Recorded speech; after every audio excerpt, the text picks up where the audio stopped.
Leon Guerrero here. It's my last gig for Something to Talk About, and I guess I want to say I saved the best for last. Two gentlemen who have been working on self-determination and decolonization back in the days with my beloved grandmother, Lourdes Leon Guerrero. We're going to be talking about statehood. Is Guam going to be the 51st state? Why should it be? You'll find out after this.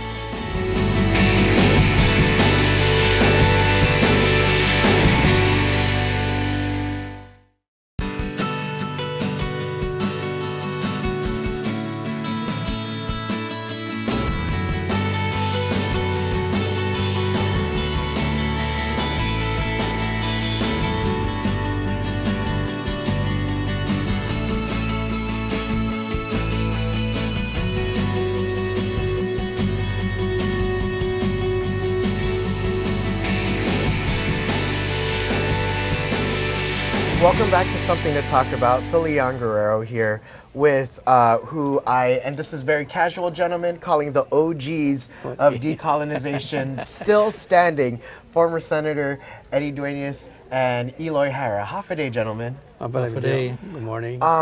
You know, I just want to start off with, there are a lot of people that tout that this process of self-determination and decolonization has been long coming, decades long. And you guys particularly are proof positive that there are people out there who have been whittling away at this for decades.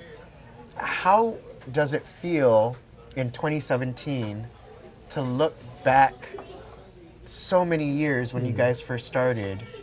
And I guess maybe I want to start off with, do you think that we've progressed far enough? Yes, Bill, I think that we have come a long way, really, from 1898, when we first seated the Well, you didn't start back then. No, but I mean, say, The process. we've come a long way. Yeah. In fact, if you take a look at this, Quo Vadis, Yes. where do we go from here? And, you know, it's very interesting that in the beginning, you know, when we were first doing take a look at we have put a little evolution, you know, of our political evolution. See, 1898, and look as early as 1901, there's a petition requesting the U.S. government to consider Guam, granting Guam a permanent civil government, was signed by some 30 Chamorro leaders. Just imagine, 2 years after being seated. We already made our desires. Apparently, we're, you know, our inclination is we want to be part of you. We want to go further. We want to be equal with you. So then it keeps on going there, and then in 1917, there's that. Well, in 1908, this is something. It's like a good news, really, maybe as a result of that petition, because, you know, in 1908. The Navy government informed the naval governor of Guam that the people of Guam would eventually be granted U.S. citizenship once they become more acquainted with the English language and the U.S. Constitution, which is really a prerequisite for anybody who wants to for citizenship. Yeah, citizenship, okay. Yeah. And then in 1917, we started really practicing when they, when they established the Guam Congress. And from there on, they, it keeps evolving and evolving. In 1936, you know that we sent 2 representatives from Guam, F.B. Leon Guerrero and Batsarbo Badalio, to actually lobby in Washington to talk to the president, I think President Roosevelt at the time, and, you know, about granting Guam a U.S. citizenship. And they lobbied there. I mean, you know, the good thing about this, because this was an overall island effort. I think that, if I'm not mistaken, from what I understand, is that they had a fundraising by the people there to send them to D.C. Send them, exactly, you know. So it showed, for example, their desire. They want to go more and more and more, you know, into being a partner in the U.S. You know. Well, I think for sure, if you're a student of history, if you look at what our Chamorro leaders have done, I didn't know it started as early as 1901. But as far back as I can remember, the desire of Chamorro leaders really expressly has been, but until maybe, I want to say maybe the Hita movement brought forth other options. Yes. But there is a long history of Chamorros desiring to be closer to the United States. Correct. I just left a talk show that my dad was guest hosting, and he had a caller where he mentioned, you know, all this talk about independence. When you think of, when you go through the lens of World War II, if you remember the song "My Dear Uncle Sam, Won't Yes, You sir, Please Come yeah. Back to Guam?" If you think about the feelings of thankfulness from the liberation, I can see all of that leading to pushing for statehood. And I wonder, the desire for full inclusion in the United States, is it how much of it is rooted in thankfulness from liberation, and how much of it can you demonstrate is because statehood is the best option of the three? Yeah, I think I feel that the Chamorro people, especially, are talking about our earlier leaders. Yeah. And when they look at that, they show the blessings and the future, the brighter future that the people of Guam can have under the USA, with freedom, movement, the protection under the U.S. Constitution, things like that. See, so they said we want to be a part of that. We don't want to sort of go back and reinvent the wheel, because in other words, it's like when you first introduce into a family. When you get too close to it, you say, maybe I want to be adopted, or I want to adopt the family. Well, if you think for, in certain respects, you can say that we were poksai by the United States. Oh yeah, I would like to say Yes. that. Yeah, We in fact, were I absolutely. like to call it. Yeah. Some may not like this term, Americanization, Yeah. from the very start. But, Well, but some people, Yeah. some people my age would think that that might be a bad thing. well, that's one. But I don't want to make it all of a generational thing. But the reason why I have a lot of respect and reverence for what you two gentlemen have done over the years is not just because you have been putting in the hard work for decades, literally decades.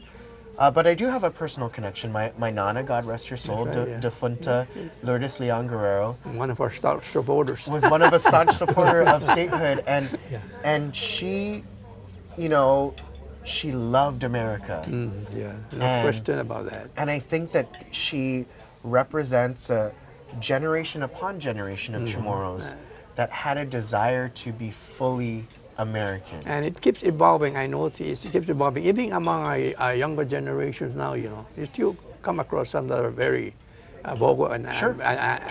assuming an activist role. But I would like to say that overall, these young people too, they're opening their eyes, especially after they become educated, and see, for example, the opportunities, that will be made available to them under the U.S. administration, or as becoming part of the U.S. Well, let me ask you, Mr. Harrow, what do you think can lead to some of that disconnect? Because there was such a strong and overwhelming desire for statehood, and then once you start hitting, people who are maybe born in the late 80s, early 90s, now we have kids that are born in the 2000s that are going to be eligible to vote Actually, for this. you're absolutely correct, okay? Both of us, not only have we studied this, and our understanding had always been that from the early days back in 1901 on through, like you said, probably in the 80s and even in the early 90s, Yes. okay? That the majority of Guamanians, of course, the Chamorro, calling us Chamorro really didn't exist until the Hita group that tried to perpetuate that. Like Chamorro nationalism. The Chamorro nationalism, because even when I was in the military, nobody in the military, and I live in 12 states of the United States back in the 50s, 60s, 70s, and nobody know Chamorro. Everybody that lives on Guam are either Guamanian or Guamanese or Guamese, okay? Because you got Chinese, Japanese, Yes. Saipanese, so Guam is Guamese, or Guamanian is what we perpetuated. Yes. Most of the World War II's admirals and generals, like Senator McCain's father, he approached me personally and told me that you Guamanians make the finest soldiers and sailors, in the United States Armed Forces, because that had been basically what we're rooted Yeah. and even like I said, up to the 80s, okay, is that, and all of the survey, since we are very active on the statehood, all of the surveys, except for one time when Commonwealth Was an option for an a little option. bit. Yeah. Yeah, but ever since then, it has always been statehood on top, very distant free association, and much less way down is independence. Okay, and it's only through the HITA group that is Senator Angel, the late Senator Angel Santos, and the Jacksons and all of the guys that started the HITA group. The movement for independence was really new.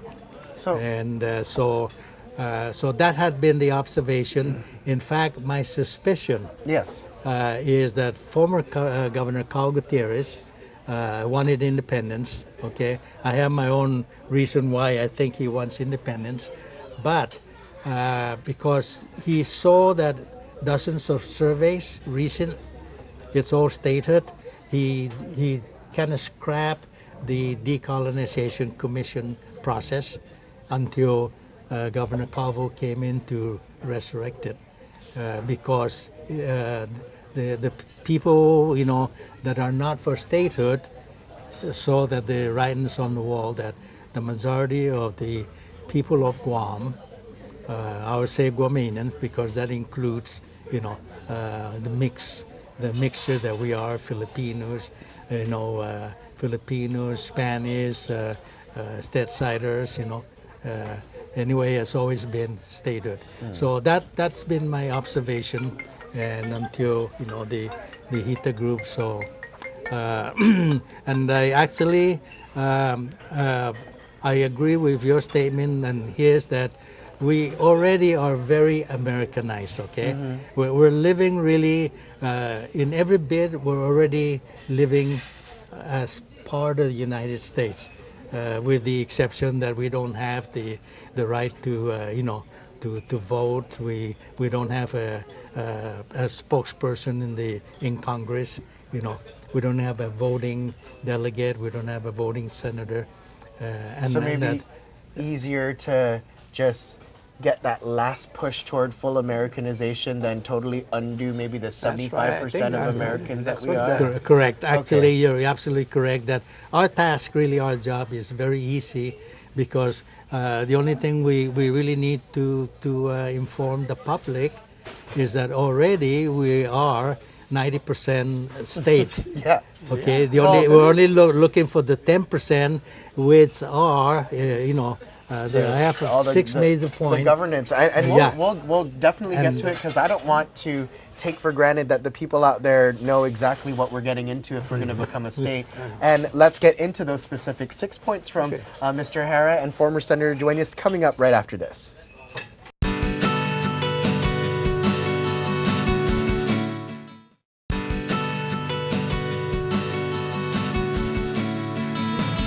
Back here with something to talk about, and as promised, because we want people to understand the benefits of statehood. You guys have been pushing it for years and years. I don't want this program to end without spelling it out for our viewers. So one of the first benefits of statehood, and it is something that we've been wanting, sovereignty. That's right. State sovereignty. Yes. And that means, for example, that as under state sovereignty, we're allowed to do our thing, provided it's purely state matters. And the federal government cannot interfere. Either the Congress or the courts. Yeah, because it's Both of them have been striking down things Yeah. for us. Yeah. Well, right now, Yeah. for example, regarding our citizenship, feel, for example, that we are a citizen by the virtue of the Organic Act. Yes. It's So not permanent. the Congress can sort of take it away if they desire. In fact, sometimes I fear that one of these days Congress may have a big headache, and they'll say, the Organic Act of Guam 1950 is hereby repealed. We're gone. Right. Yeah, lock, stock, and barrel. We're gone. Yeah. Oh, And shoot, so sorry. let's talk about what else is. What other? I mean, sovereignty brings in a lot of things. Yes, we'll be able to, because right now, how our executive branch is formed, how our legislative branch is formed. It's all dictated to us. Obviously, with a state constitution, we'll be able to spell that out for ourselves. We decide on our own. Yeah. And only the people of Guam will be able to make changes to Exactly, it. yeah. Like you said, right now the Congress will be able to change our Organic Act at their whim, either into the nitty-gritty or just say, let's just repeal the whole darn thing. Yeah.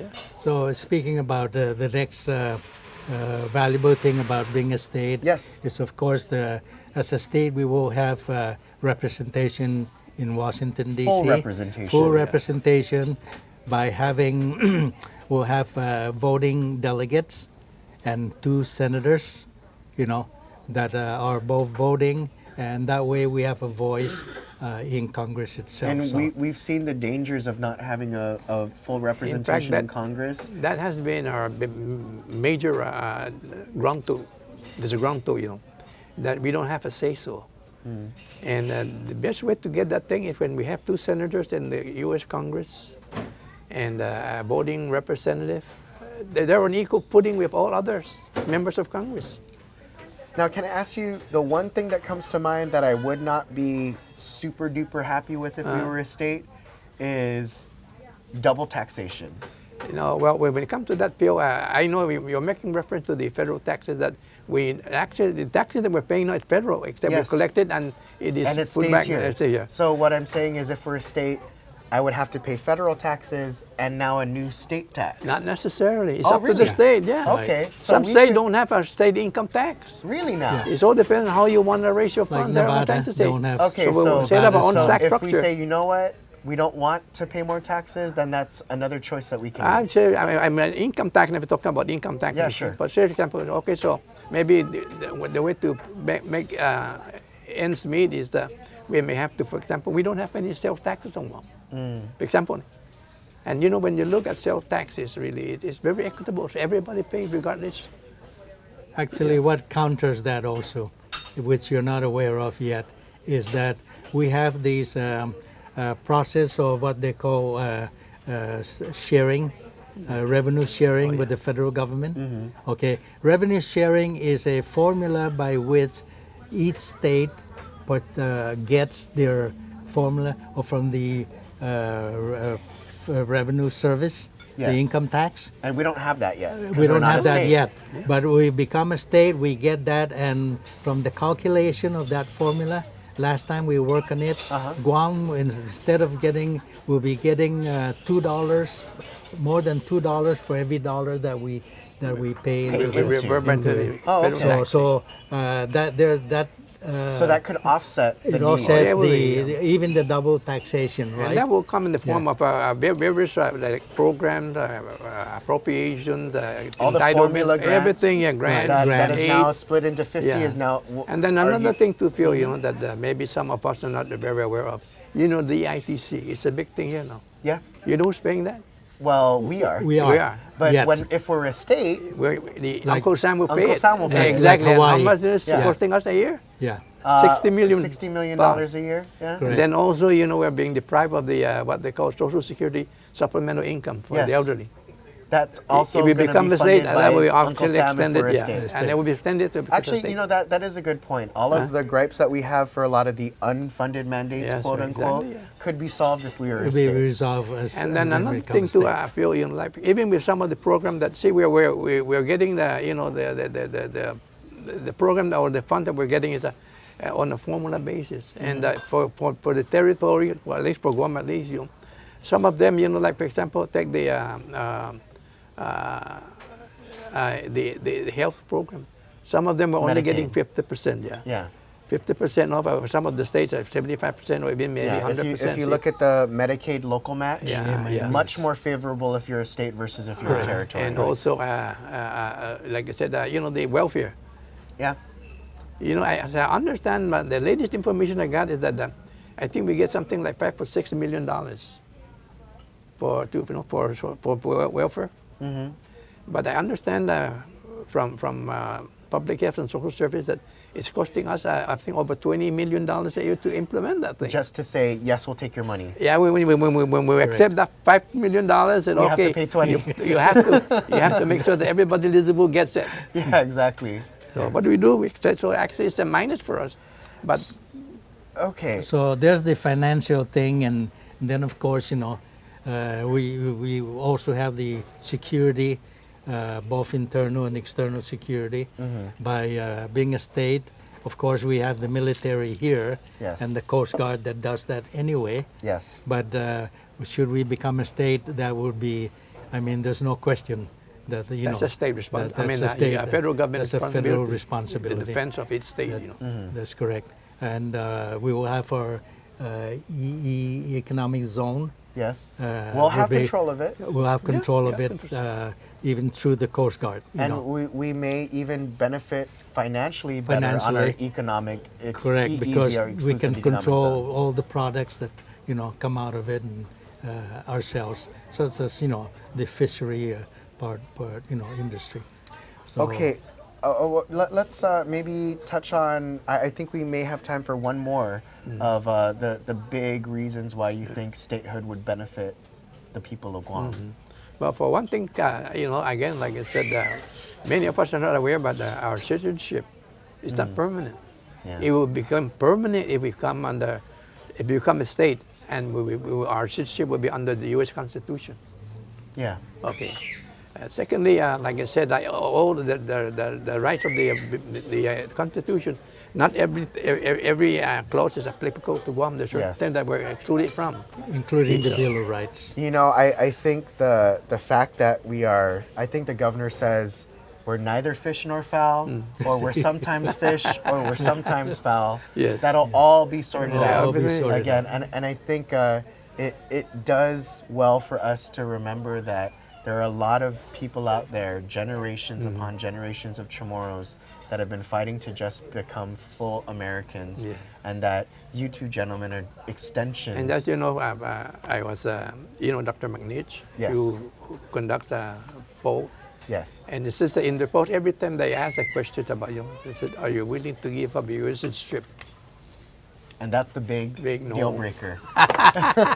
Well, gentlemen, let's let our viewers know if they want to reach out to you guys, maybe sign a petition or jump on board the task Oh force. How yes, can they do well that? we like to invite everybody to be part of our what we call a support group, to help us to educate the mass in the various villages, and we need some volunteers, and also to learn more about the statehood.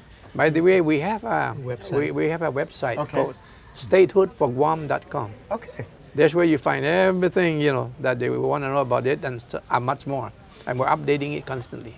And again, if this cause is good enough to keep these two learned gentlemen on the hook for decades, I think it's certainly Make worth it a your while to century. take a look. If it can last a century. Well, the next Guamanian century is what we're talking about. Thank you so much for joining us. Thank you so Thank you much, too, guys. Phil. I Yeah, really you're welcome. appreciate Yeah, it take care. for the time. And Patty Arroyo will be back next week for something to talk about. Thank you so much, Kings, for hosting us. I really appreciate it. See you next vacation.